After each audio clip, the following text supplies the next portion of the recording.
Welcome back to the next episode of the Journey of a Grassroots Rugby Coach. And today's episode is brought to you by Showcase Beer Cafe at Shop 6 113 Landsborough Ave, Scarborough in Queensland.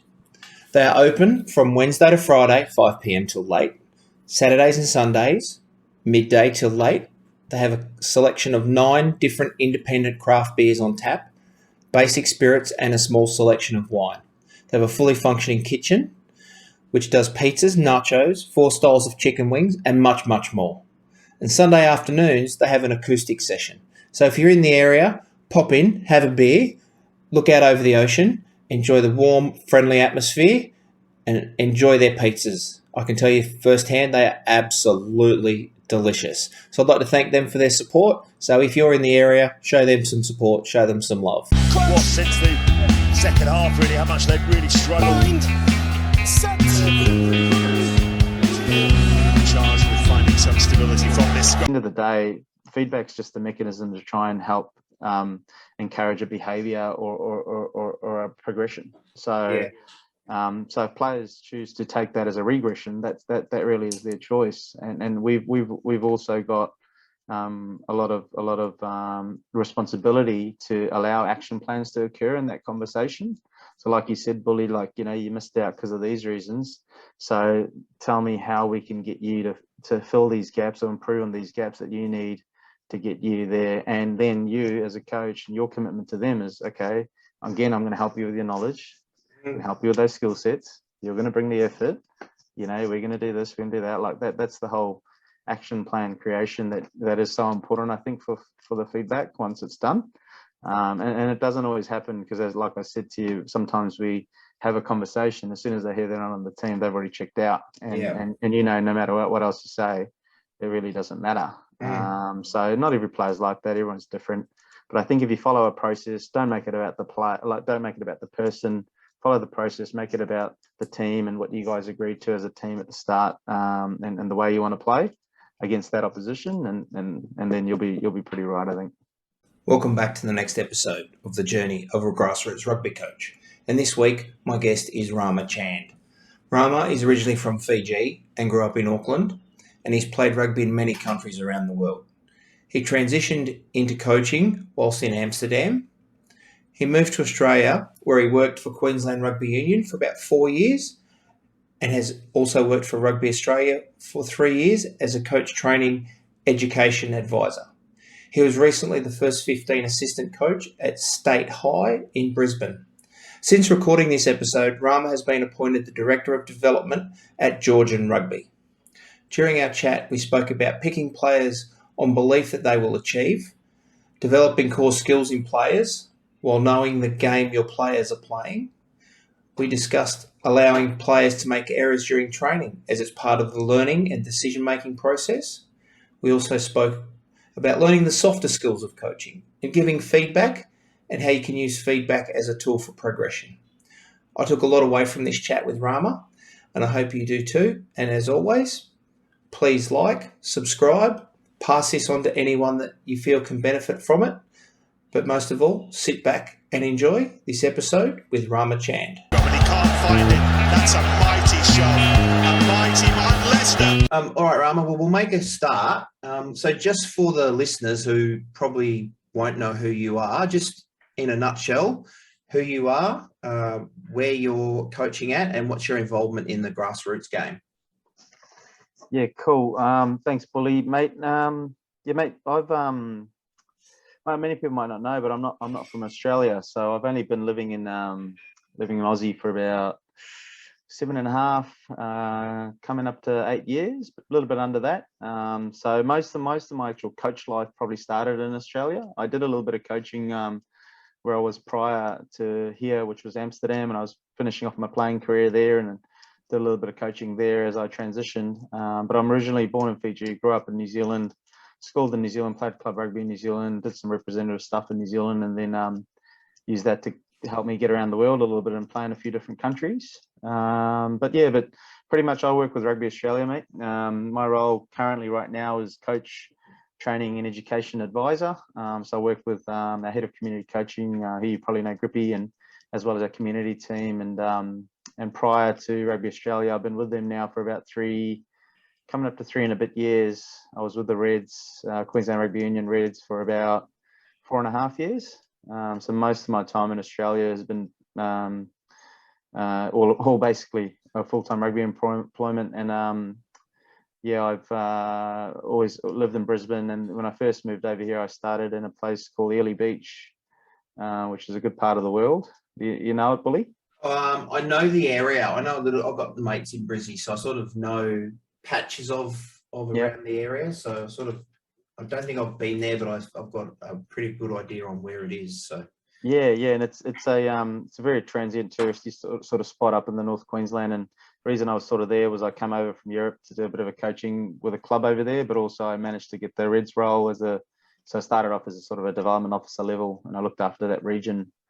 But currently right now I've tried to pull back on as much coaching as I can, a bit like, you were talking about the congested calendar before. It sounded like me when you were talking about multiple teams and multiple grades and schools and club and pathway programs. But currently I'm just doing first 15 at State High as the assistant coach there for now. Yeah, nice. And you were with the Super W last season? Yep, yeah, that's right. Yep. Yeah, so no, that's good. Thanks, mate. That's a pretty good intro for the people that don't know who you are. So what got you into coaching back in Amsterdam? A bit of necessity at the time. I suppose like any player, when you finish playing and say you've been on the road for quite a bit of time, like I left New Zealand when I was 22. So I stopped playing at about 31, 32. It almost is a case of like, oh, what's next, and I suppose most players will try and transition if they want to stay in the game into coaching. Some will go down other routes, but that was always the natural transition, and there was a bit of necessity there at the time, like, earn a few dollars plus still stay in the game a little bit.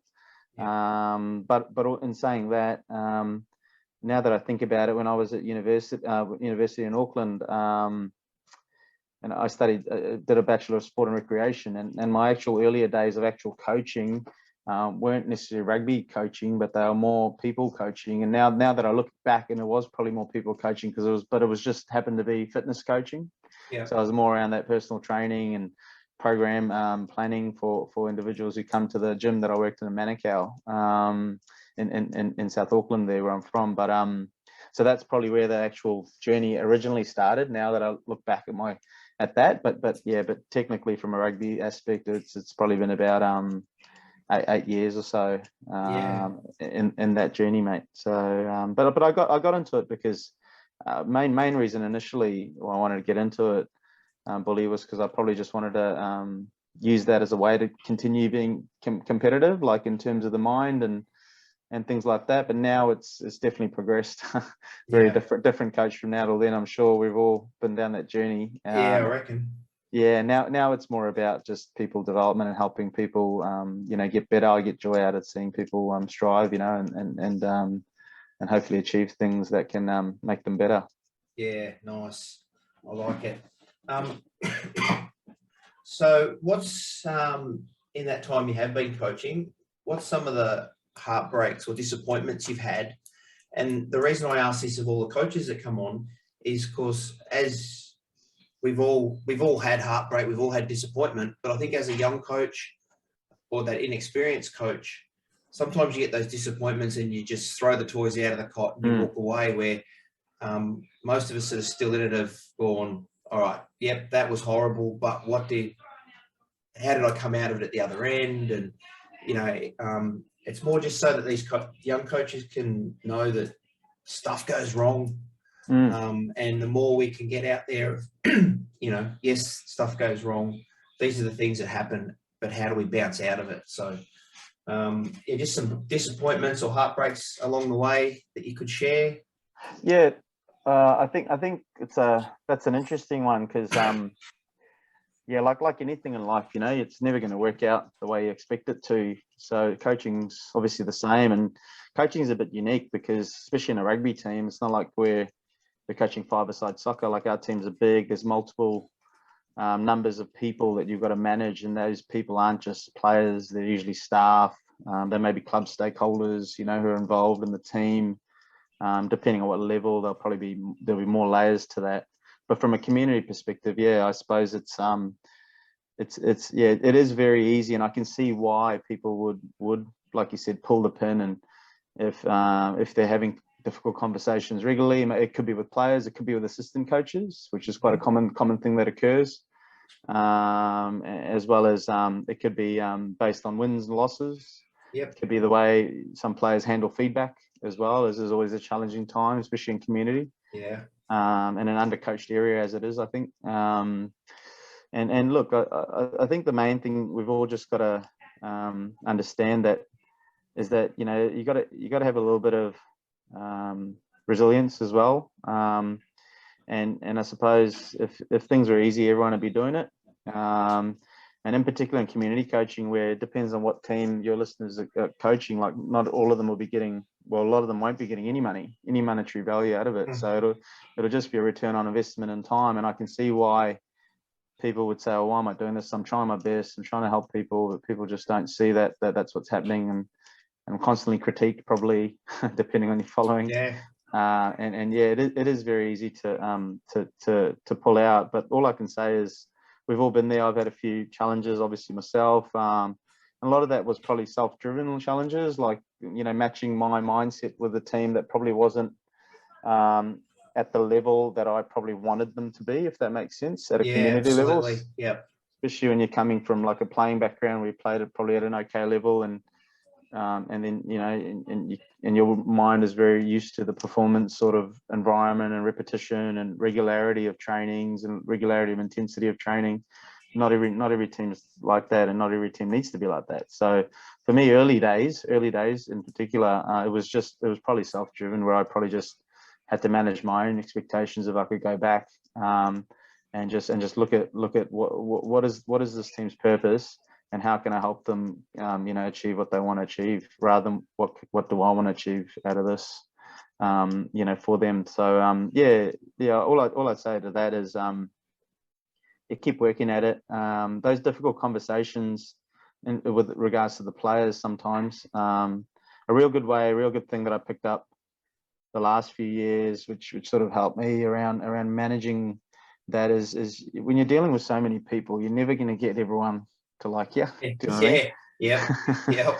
And it's not about being liked as well. We've got to remember, like, it's very easy to think that it is, but it really isn't. And if you just set yourself up for 80-20 rule, like 80% of people are probably going to like you, 20% aren't. I've had some recent coaches and people that I catch up with regularly probably say it's more like 60-40.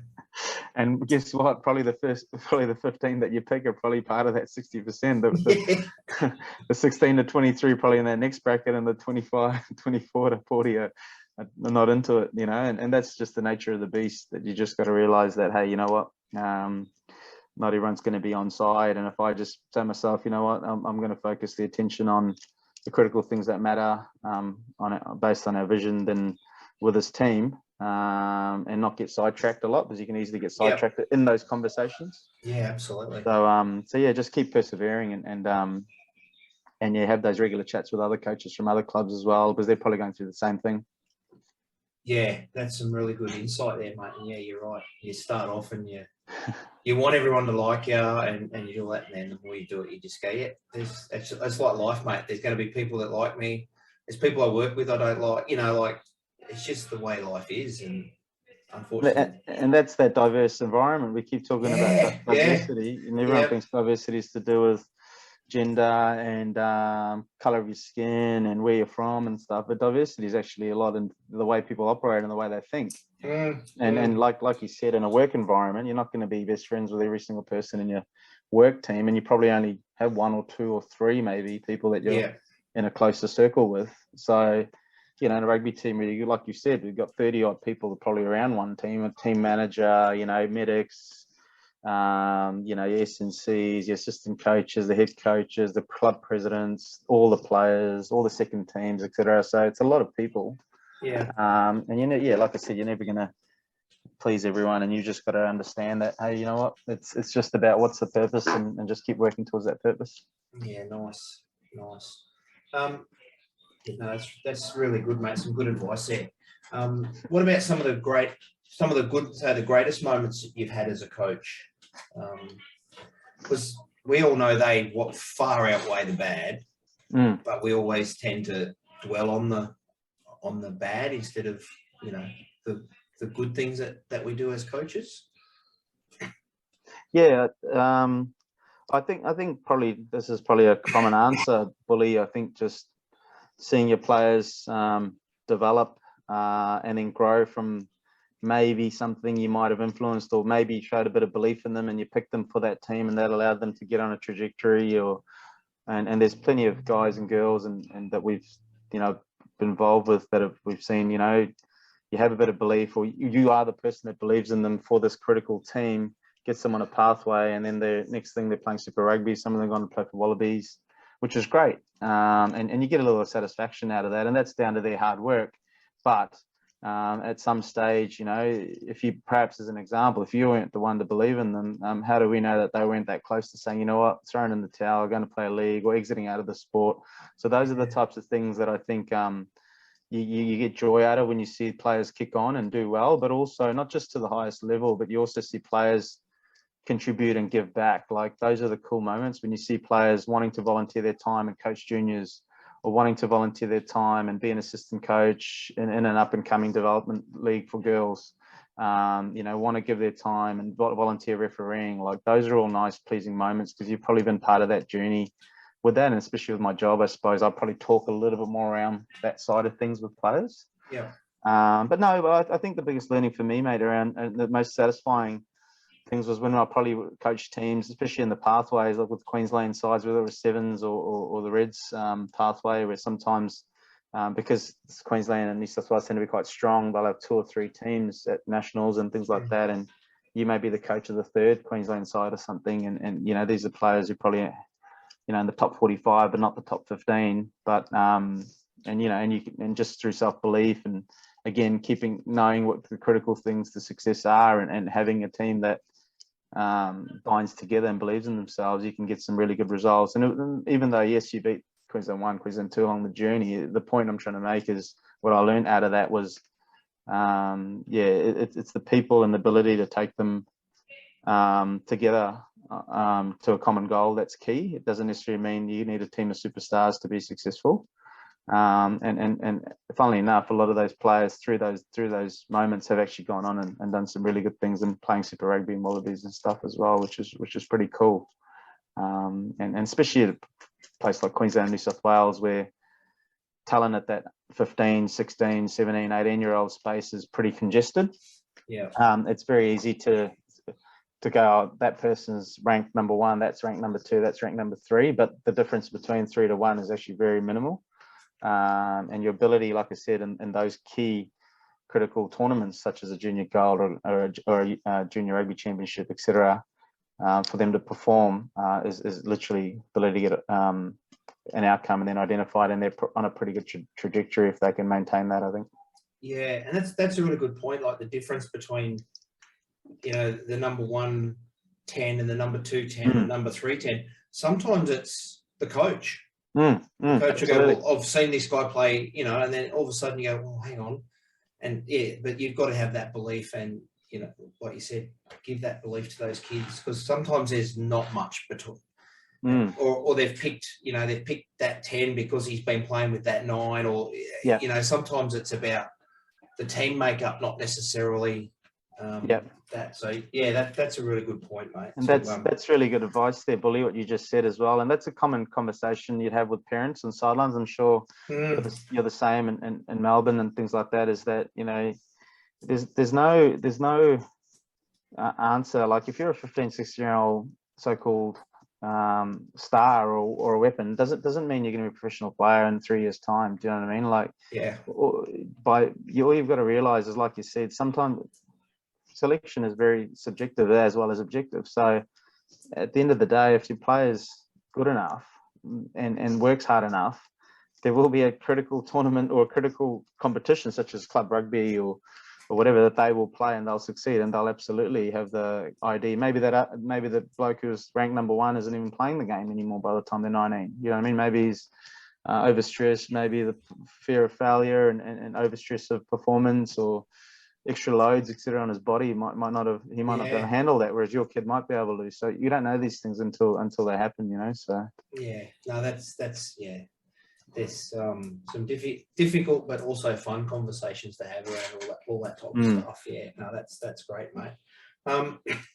So especially in the role that you do around that education package and stuff like that, what's some of the lessons that you've learned over the years that you've been coaching that you could share with some of the less experienced coaches that it can help them along the way? Yep. I think main thing I've probably picked up fully is that is just in terms of the coach, the actual coach role and who that person is in a club environment, a school environment, like whether it's 7s or 15s or whatever format, you're really critical to the environment. Like, you're really critical to the experience that all of those people are probably going to have for that season. Do you know what I mean? Yeah. And how you shape the environment is so critical. And you've obviously got to shape that environment with the other critical people, such as your assistant coaches, such as your managers, such as, those, your leaders in the team. Like, then at the end of the day, the coaching that you're probably, you ultimately just want to give people positive experiences. And so that they can stay in the game, so that you have good retention rates for your team and your club and your school, so that people can carry on their journey of rugby and become a rugby for life. Probably like people like us, our kids probably play rugby and will have play rugby because mum and dad were rugby people, and they'll go to test matches, they'll buy stand subscriptions, they'll consume rugby at some stage. So that's one part I think sometimes coaches forget, is that you do play a really critical role in sustaining the game. And the other part, I suppose, is just really focus on knowing what team you're coaching and what that outcome of that team might be. So a good example of that is, say if you're coaching under 12s, under 13s, it's very different to coaching Prem Colts or Premier Grade, or a Rebels under 16s, under 18s team. Like, so what I'm trying to say there is just keep everything in context in terms of, we have a thing at RA, we say right coach, right training, right coach, right environment with the right training, the right support. So you just got to understand what that means, is that, there's no use overstressing things that really don't matter for a 12-year-old in terms of, outcomes. Most 12-year-olds want to play the game that they have either been inspired through mum and dad or a person they've seen on TV, or their friends play it. And then the next thing is they probably just want to have the ability to play the game. So what that means, they don't want to spend time on the sideline. They don't want to not touch the ball.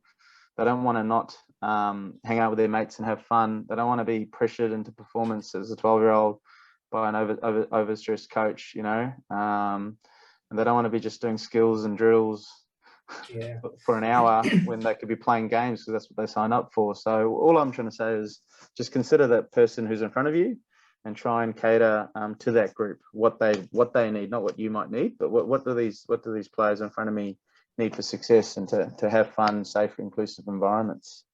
That's probably the main thing, I'd say. And like I said, you play a critical role in retaining people in the game, and that's so true, Yeah, and that's a good point about the right stuff for the right team. I remember this year, because I was doing Super W and I was doing club rugby at the same time. We were preparing for our pre-season. So I left the Super W training halfway, like I did the stuff I had to do, and then I zipped over to our club training because we had a pre-season trial coming up. And I got there and the head coach went, "Can you do a line-out session?" I walked over and I just went, shit. What are the, I knew what I was supposed to do, but I couldn't remember what the calls were, because it was just like, I had to take a couple of minutes just to work out what team am I And I thought, shit. And the boys are looking at me going, "Are you all right?" And I'm going, "Yeah, just give me." And when I explained, they found it hilarious when I said to them what was going on, and they went, and then they actually went, "Oh yeah, but they understood." So yeah, just knowing there, like you said, you might, and you might be coaching, you might be helping a senior team, and then you help the under 12. So just make sure you switch that brain off and turn the other brain on. Otherwise, it can get quite confusing for people. Yeah, and on that junior coach space as well. Like, I think we've just got to be really clear, like that.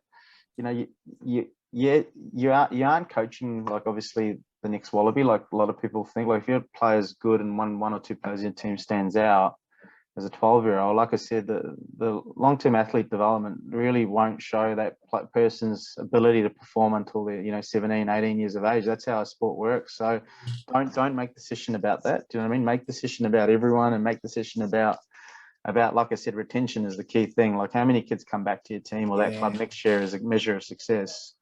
And we know from Sport Australia data, and even our Rugby Australia data, that at that age group, kids just want to hang out with their mates and play games and have fun. The winning isn't as a byproduct of usually that, but that's not the highest priority for why they signed up. So sometimes we forget that. We always think Wallabies, Reds, everyone's got to be that, but it's a very small amount that are probably even going to be ever have an opportunity at a pathway team.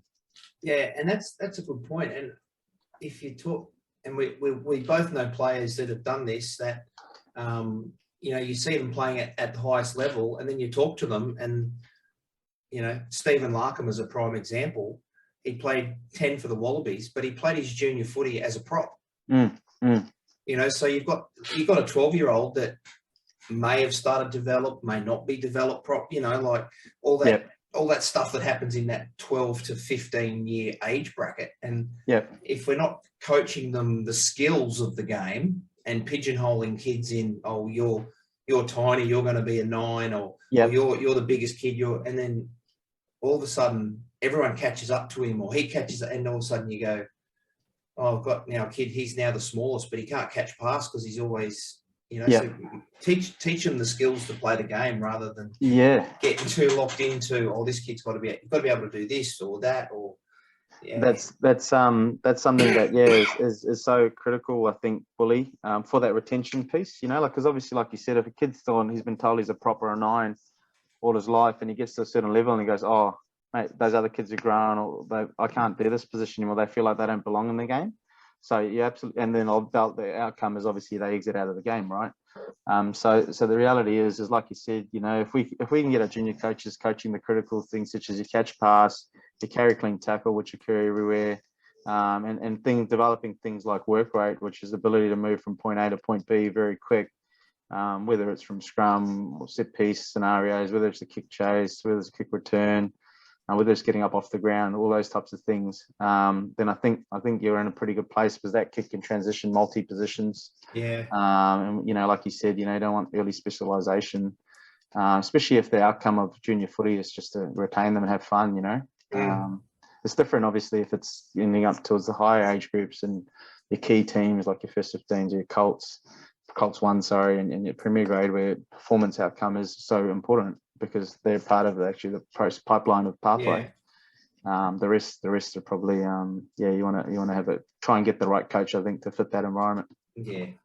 That's absolutely love it, mate. That is awesome. And sometimes you often see, and I see it when I go around and watch some of the junior stuff, and you just go, oh, that guy's the poor dad that's been roped in because either he doesn't know what he's doing, or he's trying to coach the All Blacks, or and you just go, oh, and you feel sorry for the guy. But I've often found too, if you sort of try and give him a hand, they get they get defensive, and a bit defensive, and you just go, mate, I'm just trying to help you out, but and that comes from like you said, a lot of lack of overall preparation and knowledge, and and so they're probably just mimicking things that they've seen or they've had done themselves as a player, from their coach. And as you and me know, like, the modern day player is very different to mine, but let alone most people are probably a little bit older than myself and yourself who are coaching, very, very different and very different needs. The old instruct and explain doesn't work anymore. Like, it's got to be a lot more players' voice is critical, engagement levels are critical, so how you set up your session design, what type of activities you use, are really critical to retaining attention of young people. So yeah, mate, I think maybe that's also an outcome for that coach example, is that they just don't have the knowledge. They just don't know what to do. And that's why we've actually got a lot of good resources online that we've created and that are coming out, and so does Sport Australia, and all the other sports are working hard in this space to actually enable that type of coach to just have access to something on their phone or tablet to literally bring up activities that they can do on the spot. Yeah. It's a work in progress, I think, and ongoing. Yeah, and that's I know that there is a lot of work going on in the background, and I'm always cautious of the coach that goes, "Oh yeah, well I trialled for the Reds back in the '70s." Yeah, because the game's not played like that anymore. We don't coach like, you just go, "Oh." But sometimes you just got to go, "Cool, thanks, mate," because they might be the only person you get as well. Yeah, so that's and the other bit of advice, then you got me thinking on that comment there, Billy. Like the other, and I say this because I know you love your set piece and your scrum, and it's interesting. And I think the other advice I'd give to people for coaching is know your game. So know the game that you coach. So now that game is not what you see at Test rugby and the statistics you see at Test rugby and ball and play time and all that stuff. Like as an example, right? If you're coaching in a game where there literally might be 1 scrum per game or 2 scrums per game or minimal lineouts, like the ability to repeat that at your training sessions and spend a quarter or 3/4 of your time in that area isn't necessarily beneficial. Now, I'm not saying don't train body shape, don't train, ability to handle tension and pressure and things like that, of course, because you need that in other parts of rugby. But what I'm trying to say is you got to know the game you play. So same as, the whole structured, unstructured is a good example. The amount of scrums and lineouts, how you get ball, where defense is set up, where attack set up, like all that sort of stuff. So you got to know a little bit of that, because that'll affect how obviously you're gonna implement your session plans going forward. So and like when I talk to junior coaches and they talk about scrums and stuff, it might be under 12s, under 13s, and I just say to them, teach the kids the whole body shape, because then they can tackle better. They can get over it's not just a scrummaging. It's not just a scrummaging position. It's they can be strong on the ball. They're lowering their tackle height. And lineouts, get the kid to catch above his head, because that's a skill. Because then he can play fullback, wing, anywhere, because he can catch that ball above his head, and everything else we'll sort that out as they get older. And that'd be part of that. That would actually be part of what we spoke about those key competencies for rugby. Like that body shape is key. Some of those moments, activities you just mentioned there, around jump catch, obviously a catch pass, obviously a carry, clean tackle, which is going to happen whether you're under 12s or Premier Grade the most in any game. So you need to teach people how to do that safely and well. And then the work rate part is I think a non-negotiable. Like that's the that has other things around life that you can link that to. But what I'm saying is that way, hopefully, we can keep those kids in the game and they can play whatever position and try and succeed.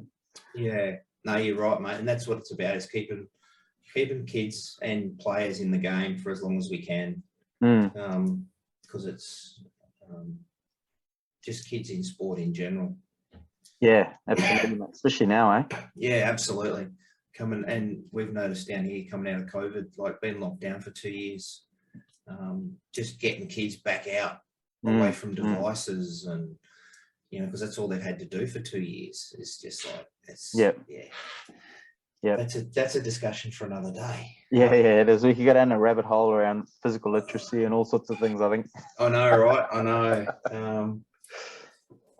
And we've probably touched on it a bit, but and probably more back when you were coaching in the women's space, especially and in the junior space, not so much Colts and stuff like that. But I know in the women's game and at the junior level, you can get that player that's potentially going to be an elite player. Like, that person's an athlete.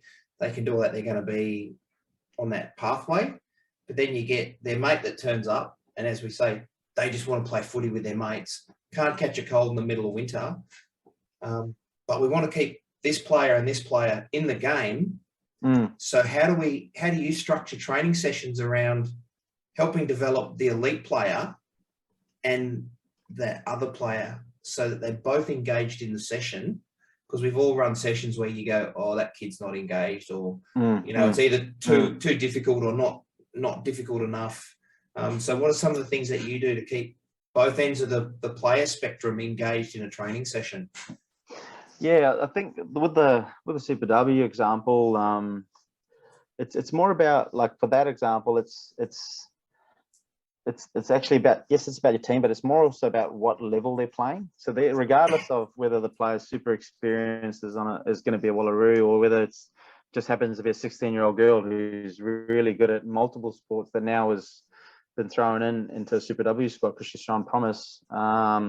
It's actually more a little bit about the competition they play, so who are they going to go up against, and what are the outcomes they're achieving. Obviously at that level it is about winning, and it is about girls hopefully progressing on to play for the Wallaroos at that super level. So either way, you're going to have to cater your sessions to suit the level of competition you play. But I would say for obviously the performance mindset players, which hopefully is all of them, but you and me both know that they're all probably not there. I think you just got to feed them more. So you just got to feed the hungry. I think, Bully. Have you heard that saying? Yeah. Yep. So so you'll know it as well. Like, if you look at your team there, you'll know the ones that are going to be hassling you for feedback. You'll know the players that are going to be hassling you for more detail around their game. The players that are going to be wanting more resources, will want to do extras, will turn up for prime as well ahead of time. That, like, so those types of players, you absolutely continue to feed them, because they're hungry. But the others who are obviously there in the environment, like, I suppose you can just try to maximize the most you can out of your sessions to make sure that it's related again back to the competition you play. But for the junior player, so it's about making the session as game related as possible, because again, regardless of whether your performance mindset or you're that other player, you both play the same game on the weekend. So obviously you'd expect the performance type player to obviously thrive, and they probably are one of your better players in those games. But the beauty is that when you play games, that the other profiles also has their needs met. So they'll obviously have fun. They'll hopefully develop some skills along that process. So a little bit more game-based approach is what I'd say, and constraint-led approach. So you're trying to create opportunities for them to play the game, but adding one or two layers to it on a constraint that may benefit or challenge the player that is a little bit ahead of their peers. But likewise, you can pull constraints back to help the players who are a little bit behind where they need to be. But yeah, I think for that performance mindset, usually what I've found is that the only difference really is the amount of attention that comes from their way to you, whereas the other players are happy to not ask for any extras, not ask for any feedback, don't ask for any more detail. Are happy to whatever session you design, they're probably happy to just turn up and do it. Whereas the other ones are probably more challenging around that, which is a good thing. I think it's a good thing as a coach, because it makes you think and be more creative. Yeah, absolutely. How have you managed that with the teams? And and it's difficult to, especially with the juniors, is very much that game sense approach. And I often get, if I've got a player that you can go, well, that player's potentially got something there, sometimes get them in to help the other kids. They're not running the session, but they might, they might be the guy. Oh, Rama, can you show Johnny how to throw that pass? So he's getting challenged at that level, as well as helping out that new player. And so given that player a bit more responsibility, and while they're actually helping that new player or that inexperienced player. And like you said, just change. I remember my under 16s or under 18s I was coaching. They used to hate when we played touch footy, because I just changed the rules. And different players, like you said, different players have got different superpowers, is the buzzword now. Like this guy, if you touch him, he can keep playing. If this guy's, but don't tell anyone else what your superpower is, and let them all work it out, which is quite took the guys a few weeks to work out what the hell is going on here. Like this guy could kick and that guy, so which was entertaining. But once they got the hang of it, it was really good. So it can be a challenge, but to especially in the junior level. No, you're right. I believe that peer-to-peer feedback or peer-to-peer coaching and is so important. And same with that constraint-led approach around your touch game. Like it requires a level of honesty and level of because remember other junior sports, they don't have refs that come in, but they ref themselves. That's what people don't realize. Like rugby's got this model where we always need an external referee coming in, and to referee a game. But it's the same with that part there as well. It creates other things outside of just the skill. There's other parts of the game that involve a level of trust and honesty and all that sort of stuff too. Yeah, and my senior boys now, they'll if we play touch, one of them will go, "Can we kick?" And I'll go, "Did I say you couldn't?" Okay, cool. And they don't kick, but they just want to know whether they can or not. My boys now know they don't ask me if I don't say it's in the rules. They'll just do it and see if they get away with it. Which again is just making them think, like, because they all go and with the same in Queensland, it's like we're going to play touch, so they start putting the ball. I go, why are you putting the ball on the ground?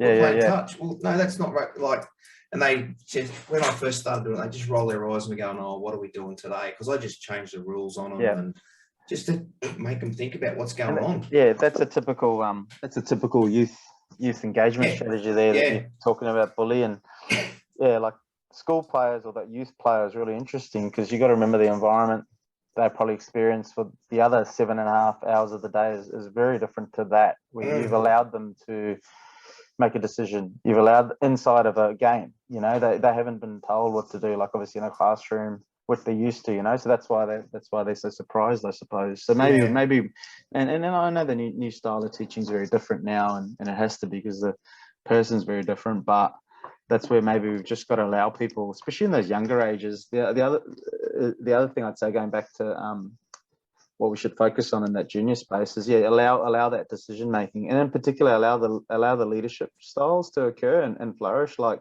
allow moments or create games that are going to make people have to lead, or going to make people have to communicate, or going to have to make people make decisions and maybe have a challenging conversation with their teammates. That's part of trying to grow leaders, you know what I mean? And maybe we don't do it enough in the junior space. So when we get them at the Colt or a post-secondary school space, we have all these robots, you know what I mean? So absolutely.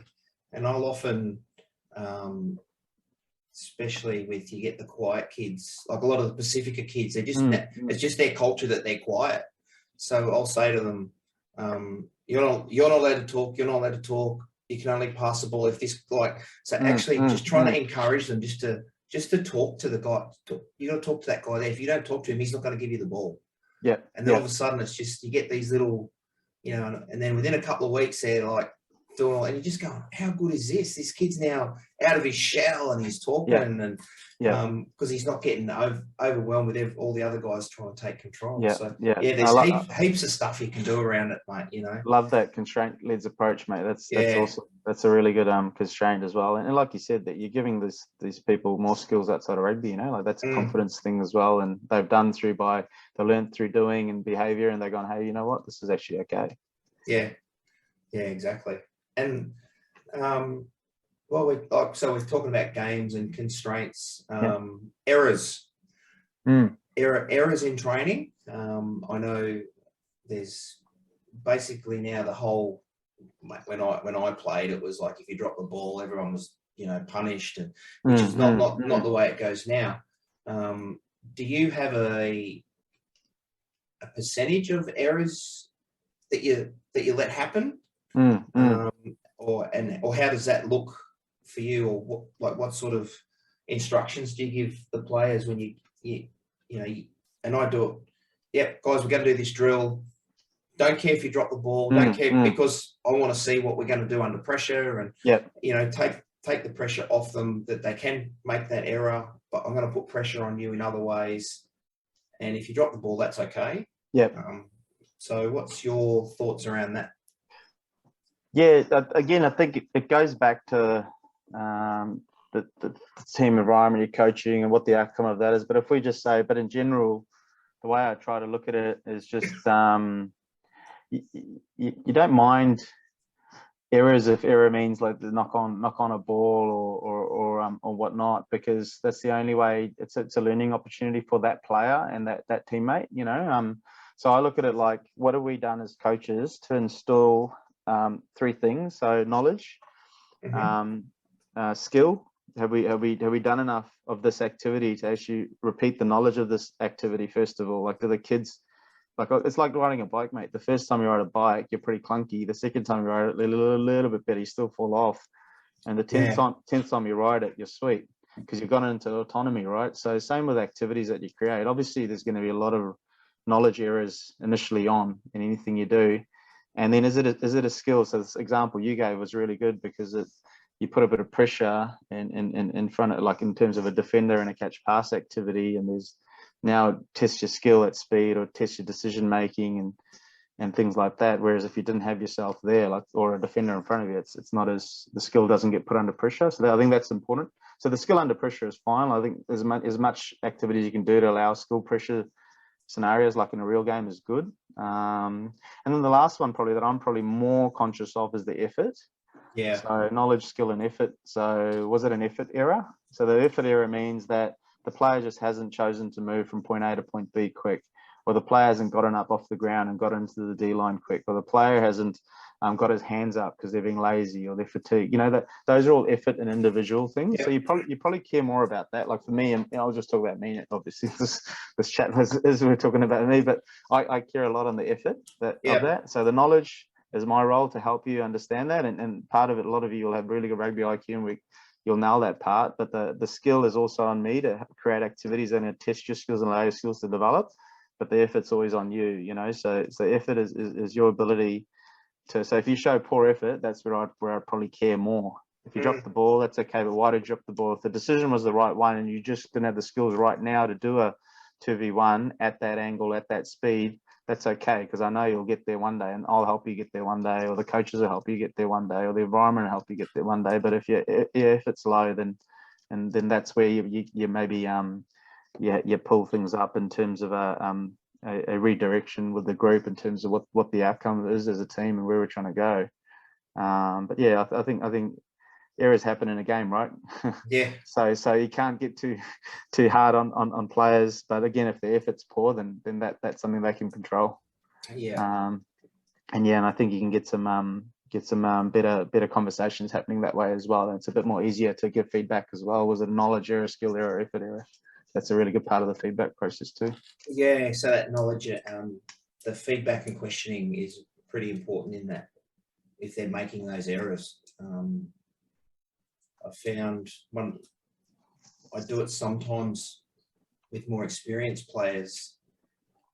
I won't ask them, like, if they make that error and it was the right call, but it was it was a skill execution error. That's okay. But I'll say to the guy, what made you make that decision?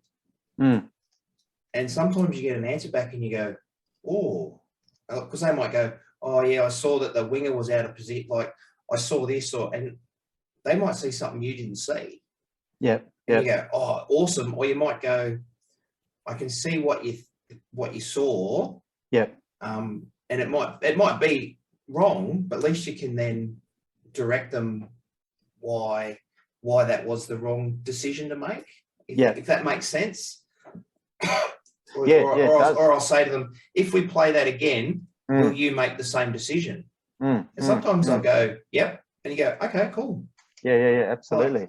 So it's not in your thinking. It was just, I said that. So that's, you got to work on your left-right pass. And if you want to make that decision, you've got to work your left-right pass or whatever, your box kick or whatever it is that they're trying to do. And then all of a sudden it puts that onus back on them to improve their skill.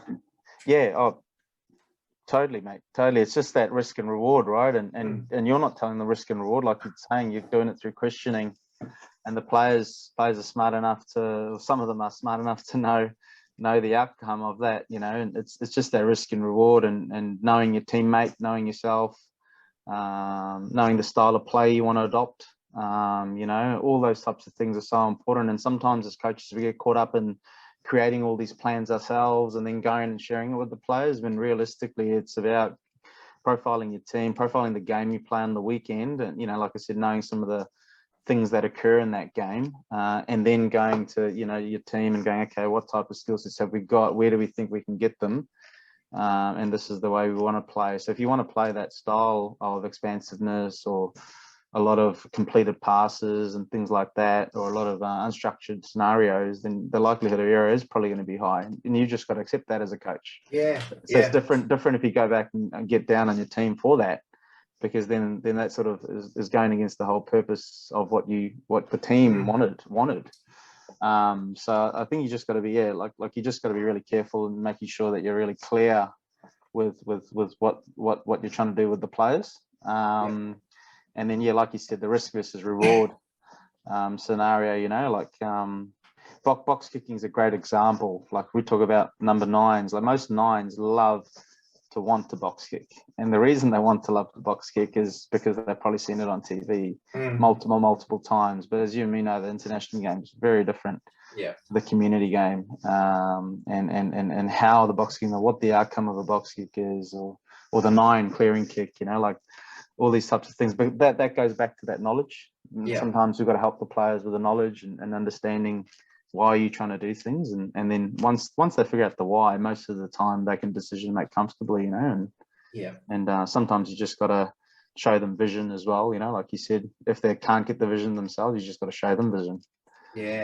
So mate, you think this is happening, but look, this I just got here on this clip, just have a look, you know, and they reflect, and they're really good learning tools now. We've got some really good technology and really good opportunities to help our learners, you know, who've got different styles of learning as well. So it's good. No, that's, like you said, those clips and phone, like videoing on phones and tablets and stuff like that, just gives them that, and it can instant feedback, you know. You can show them, well, this is what you're saying, you're doing this is what, and you can see the penny drop as soon as they see it. They go, oh shit, I didn't realize I was dropping my hands, or I was turning my shoulder, whatever that we're trying to do. They actually see it rather than just, you know, because they always go, oh no, I did how you asked me to. Well, correct. Let's have a look, mate. You know. that player, you get caught up sometimes when you ask questions, because you say, oh mate, so what happened there? Oh mate, I did good. I was great. You know, like sometimes people forget that you say a question you ask, you expect a certain response, but not that you should, but player might think the complete opposite to what you're saying. Do you know what I mean? So mate, how'd you go on the weekend? Oh mate, I was outstanding. Like, oh really? Okay, you missed 5 tackles. You got the ball charged down twice in your kicks, and you know, dropped the ball 4 times, and you're out of the defensive line X amount of times. So I think the vision can also like be a critical part to the feedback. You know, feedback's sometimes probably the most difficult things a lot of coaches have to go through as well, but that can help with evidence-based feedback as well. Not that you're putting the play down, but you're just making it factual, and how they can improve is what the feedback's actually about. Feedback's only designed to instigate improvement. We've got to remember that. It's not designed to make you worse or make you not want to play or turn up next week. That's a good point, mate. I know a couple of weeks ago I had one of my forwards. He goes, "Oh, bully, sorry, I missed 2 tackles or 3 tackles, whatever it was." I went, "Yeah, no problem, mate. But you got 5. But you got 5 turnovers." I went, "Yeah, but I missed 3 tackles." I went, "So did everyone else." Look at what. Do you want me to show you what you did do really well? Like you got 5 turnovers. You won the line out against the Okay, you missed 3 tackles. They didn't score from those 3 tackles, so don't stress too much. You know. So like you said, it's that reinforcement of what do we work on to make you better? You know. Work on the things you do really well. Absolutely, mate. That's a big one too, as well as for the junior coaches or the cognitive coaches who are entering their journey. Is just focus on the things that you do, your team does well. And the critical things that matter.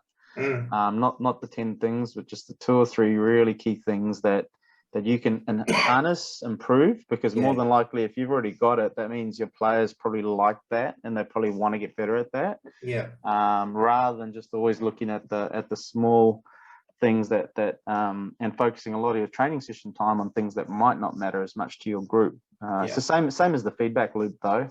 Exactly the same. Like you know, some you got to remember, we go back to that 80-20 or 60-40 rule that we talked about earlier. Like that example with that player that you gave is a really good example of knowing your athlete or knowing your player. Like that player's super hard, clearly super critical of themselves already, you know, and then they're probably, like you said, they're actually performing at the level you probably want them to anyway.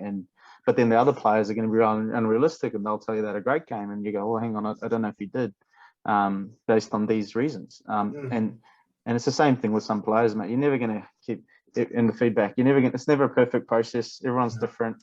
And some are always going to take it the wrong way. Some players, you tell them they're not on the team, and you might as well not say another word because they're already checked out. Other players, you tell them that you didn't make the 15, but they're happy to have a discussion in terms of why and how they can get into the 15. And other players, like I said, are just happy to be there and know they're on a bigger journey. So it's a real challenging space. Like I was saying to you, Bully, like there's a lot of probably work that probably needs to be done by sports in that space too, mate. Yeah, absolutely. And because they're not easy conversations to have. You know, hard conversations. The players go, oh, and you just go, mate, I'm not enjoying this conversation either. You know, like it's not easy for me to tell you that you didn't make the cut or you didn't, you know, you're not in the 15 or whatever. I said, it's not easy for me to have that conversation with you because I know that you're disappointed and you know, and I'll often say to my players if they don't get selected or whatever, I said, mate, you're allowed to be pissed off. You're absolutely allowed to be upset and pissed off and angry. That's fine because that shows me that you care.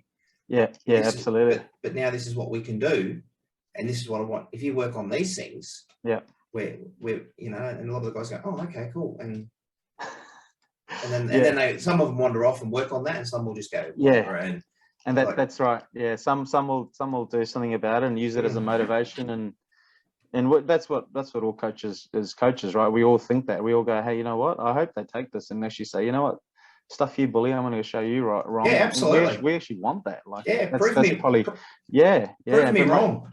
Prove me wrong. Yeah. You know, but then I think also the way you deliver that feedback and trying to make it not about the person, but about the process and how that process relates to selection in that team. And selection in that team is related to a technical, tactical, mental, physical element, you know, and you can look at game models, all these types of things that you want, or you can make it really simple, like I said, based on knowledge, skill and effort and how they rank in those three things, and then, you know, to simplify it for the community coaches. But at the end of the day, feedback's just a mechanism to try and help encourage a behavior or a progression. So if players choose to take that as a regression, that really is their choice. And we've also got a lot of responsibility to allow action plans to occur in that conversation. So like you said, Bully, like, you know, you missed out because of these reasons. So tell me how we can get you to fill these gaps or improve on these gaps that you need to get you there. And then you as a coach and your commitment to them is, okay, again, I'm going to help you with your knowledge, help you with those skill sets. You're going to bring the effort, you know, we're going to do this, we're going to do that. Like that's the whole action plan creation that is so important, I think, for the feedback once it's done. And it doesn't always happen because, as like I said to you, sometimes we have a conversation, as soon as they hear they're not on the team, they've already checked out. And you know, no matter what else you say, it really doesn't matter. So not every player's like that. Everyone's different. But I think if you follow a process, don't make it about the player, like don't make it about the person. Follow the process, make it about the team and what you guys agreed to as a team at the start, and the way you want to play against that opposition, and then you'll be pretty right, I think. Yeah, no, that's some good advice there, mate. What's some of the stuff you do around besides like the role that you're in at the moment with Rugby Australia? But what do you do for yourself around like that coach development space? Mate, it's I've always been pretty proactive in the space as it always has been. I think now the modern day person who's seeking information, whether it be coaching or anything, has got so lucky and fortunate because we've got it all at our fingertips. Like we've got the ability to reach out to someone who we perhaps think is doing well in a space we want to do well in and have a conversation. Like, do you know what I mean? Like we've got the ability to actually connect with a lot of people now. And that doesn't mean that person may reply, but what that does mean is you'll be surprised at how keen most coaches are to give back. And they're all most of them are actually just servant leaders, mate, at the end of the day. And they just want to help people get better. And the people that want to help get better isn't always just players. It may be aspiring coaches like you or me, or players or people who are listening to this podcast. But yeah, so I do have a lot of conversations with other coaches at different levels, in particular in that performance space, obviously. But I also do a lot of regular mentorship with a few people as well. And I wouldn't even say mentorship sounds very formal, but it's more just a critical friend, mate, that you can have those conversations around a lot of things. And it's not just always about rugby.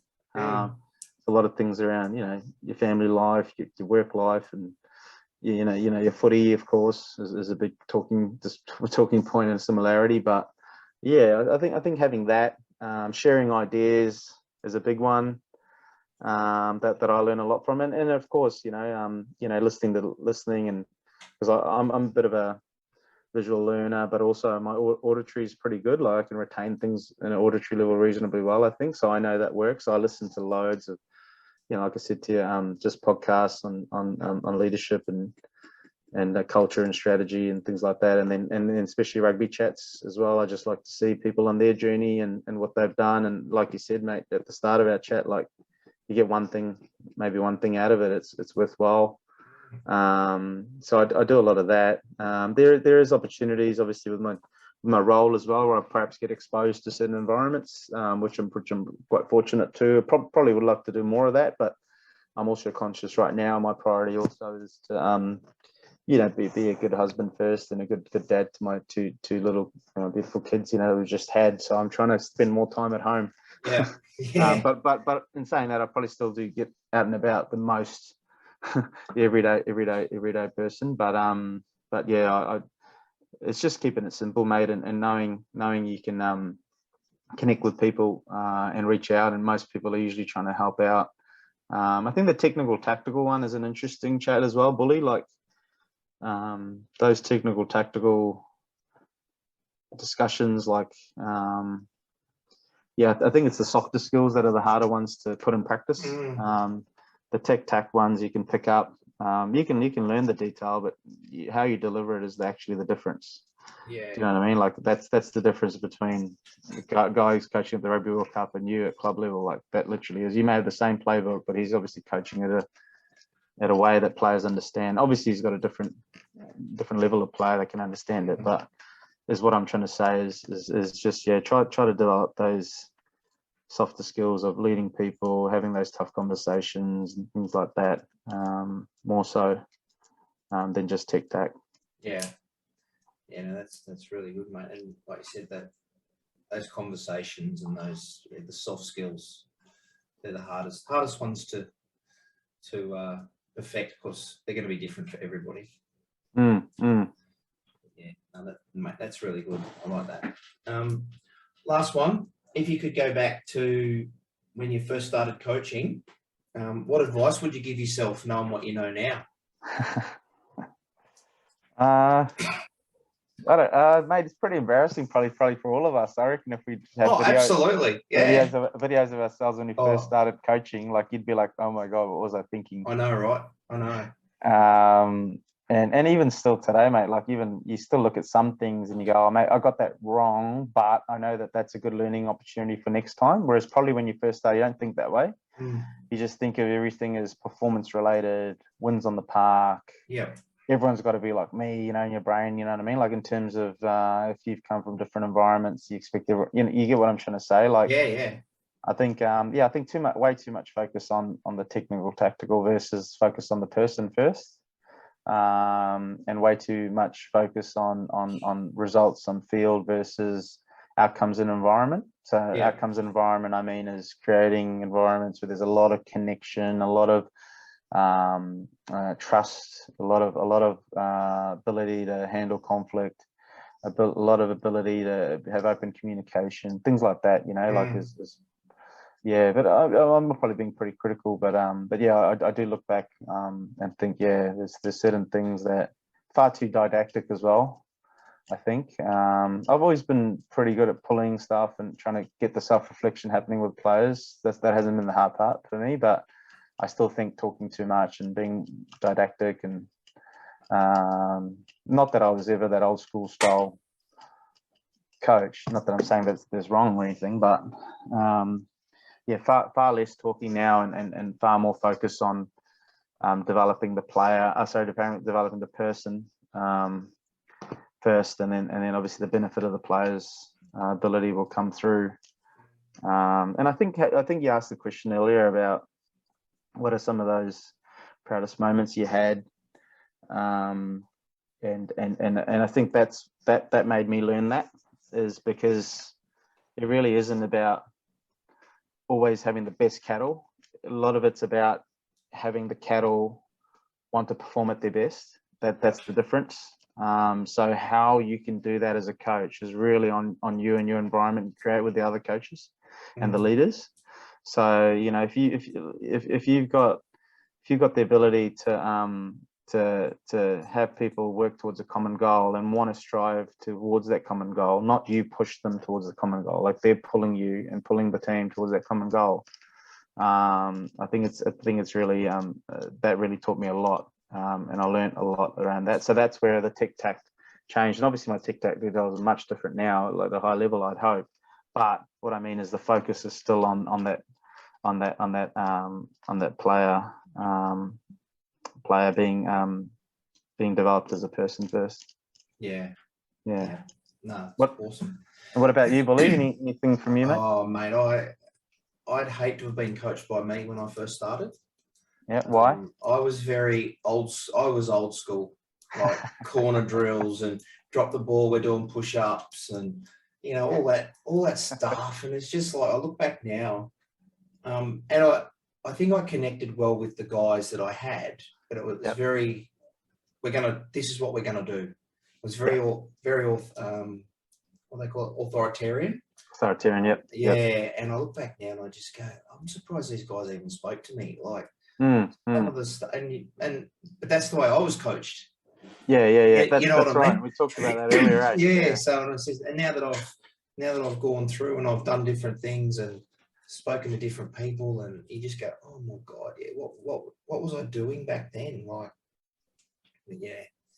Yeah, it's a continual journey for everyone, like whether you end up, all of the listeners out there or yourself, me, whether you end up coaching the Wallabies or All Blacks, whether you end up coaching your club first grade team or your school first 15 or your representative team, like it's ultimately every single step. What I've learned through those other conversations we talked about, the mentoring, critical friends stuff, is I've learned that ultimately it doesn't matter what level you're at, you're all going through the same challenges.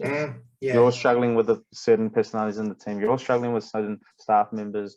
You're all struggling with, the ability to bind groups together and have a common purpose and belonging, and you're all trying to work towards that. Yeah. So it's just accentuated because one will have, big followings and media and thousands of people coming to the game, whereas the other one probably only have the players, some parents of the players, and that's the difference. That's literally the difference. But yeah, you're all going on the same journey as a coach, and it's continuing. And hopefully, just like players, mate, we want to keep all of you in the game. We want you to continue contributing and having value, and like you said at the start of our chat, like it is very easy to just say, you know what, there's other things better I could do with my life, or there's other things in my spare time I could be doing with my family, I could be doing on another hobby, or I could be doing this. But at the end of the day, you really need the big missing link for community sport is the coaching. We really need quality leaders in our communities to help the game thrive. Yeah. Mate, this has been awesome. Thank you very much for your time. I know you've got a young family at home, so it's been good trying to get things sorted so that fit it in with the arrival of the little one. So, Thanks, Bully. No, mate, it's all good, mate. We make things work around different people because we've all, as you said, we've all got lives and we want to be good husbands and mothers and parents and whatever it is that we want to do outside of rugby. So, yeah, and same to you, Bully, mate. Like, it's a great little platform that you've got going here, you know, with a community, and I think there's a lot of demand for this sort of space right now out there, and I think I think you still need enablers, you know, like yourself. So you become an enabler. You enable opportunities for people to learn, specifically around rugby and coaching. So well done to you, mate, and it's great to have you doing this in Aussie. Yeah, great. Thanks, mate. Cool, Bully. Again, thanks for your time. It's been awesome. You take care, mate. All right, buddy. Move off their own ball. That is monstrous. Being held at the back by the foot of Ben Norman, kept in England, marching it on. Will they get a penalty? Still there. There is the penalty. Trying to do this scrum. Have you ever seen a tap been obliterated like that? At this set piece, this way, they marched all the way to the try line. That was extraordinary. 30 metres scrum.